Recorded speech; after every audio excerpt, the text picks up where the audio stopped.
The way I figure it, everyone gets a miracle. I mean, I'm not going to win a Nobel Prize or discover anything new. I'm probably never going to live to be 100, or develop a rare form of cancer and miraculously recover. And neither will you. But I think if we take all the unlikely things possible, each of us is bound to have one of them happen to us. I could have been to the moon. I could have married a princess of a small country or become a world explorer. But my miracle was much more different than all of that. My miracle was this. Out of all the houses, of all the subdivisions in the entire world, I got to live next to Margot Roth Spiegelman. I don't think Margot would have ever associated with me if it wasn't for the fact that our parents were friends when we were children. Though we've been separated by social groups at school and never speak anymore, we used to play together when our parents hung out. I was nervous every time, on account of the fact that Margot is the most fantastically beautiful creature God has ever blessed this earth with. I've always known that. She's the kind of person that you want to know instantly just by looking at her. She's got this captivating air to her that makes everything she does substantially cooler and mesmerizing than when other people do it.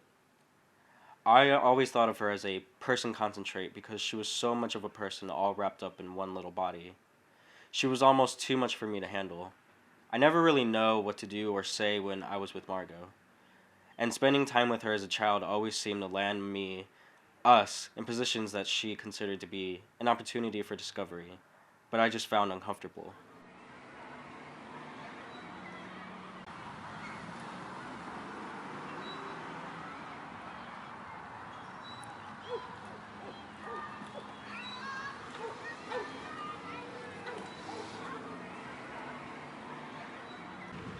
Quentin, he's dead. His eyes are open. We gotta go. I thought when you died, you closed your eyes. We've gotta go now. What do you think happened to him? We've got to go home. Okay.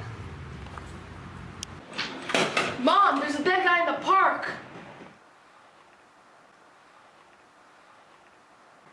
Quentin, I investigated. His name was Robert Joyner. He was a 36-year-old lawyer. I tried to visit his house, but all the policemen wouldn't let me in. But I asked his neighbor if she could get me a drink of water, and she let me in, so I started talking to her. She said that he shot himself with a gun. She said he was troubled. I asked her what that meant, but she said I should go home. I think I know why. Why? Maybe all the strings inside him broke. Margot! I gotta go. Night, Quentin.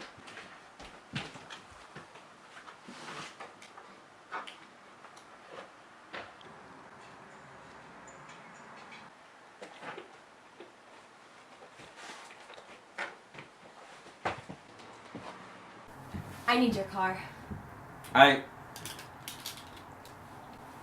What are you doing here? I already told you. I need your car. But I don't have a car. Fine, if you want to be all technical about it.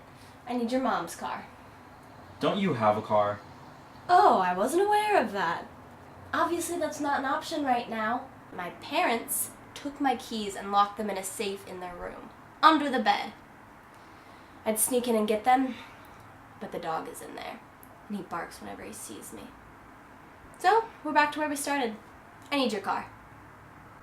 But Sorry, your mom's car.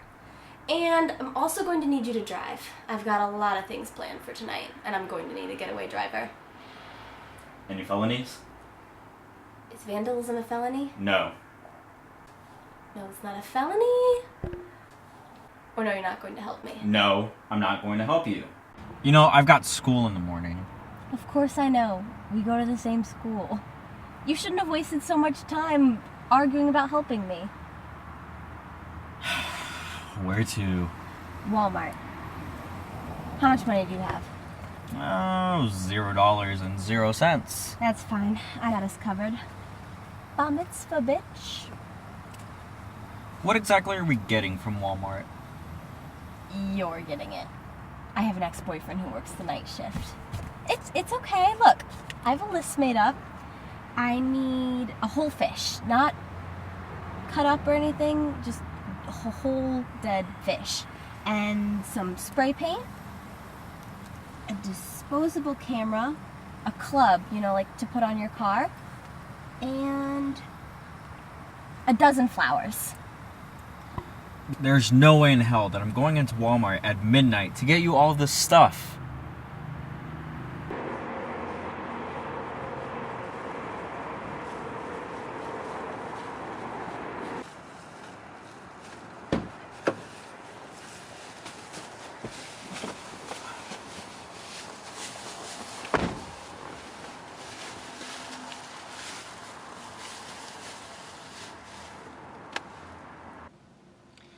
You know, I'm all for helping you with your shenanigans tonight, but could you at least tell us what we're doing?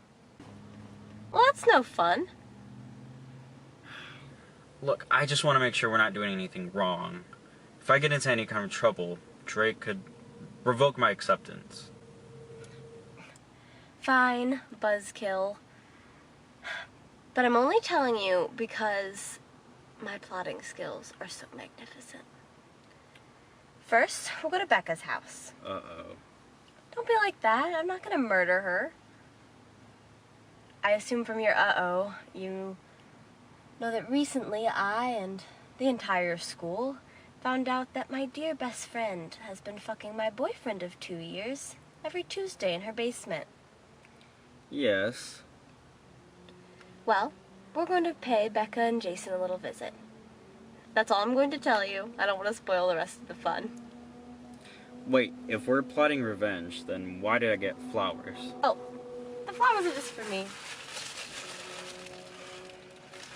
Look, I really don't think that we should, have to go through all of this. Just drive, Quentin.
Do you have a flashlight? Yeah.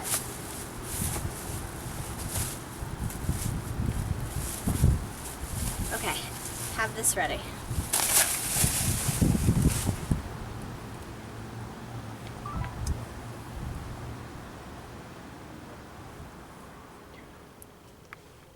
Hello? Yes, I'm sorry to call so late.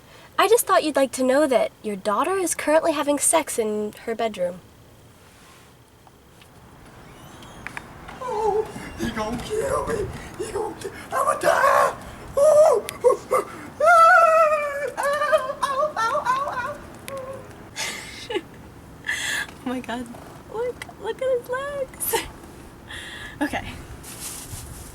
Let's go.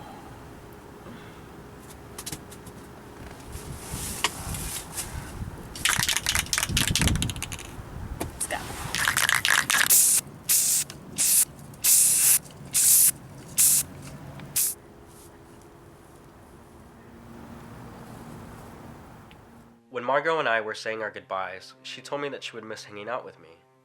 I wonder what she meant by that. Did she mean she would miss this evening because tomorrow things would have to go back to normal?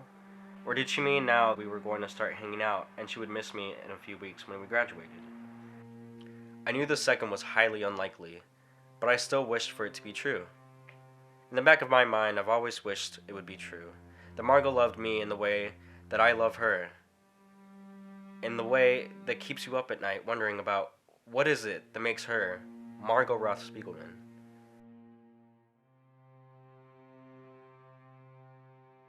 What a treacherous thing it is to believe a person is more than a person.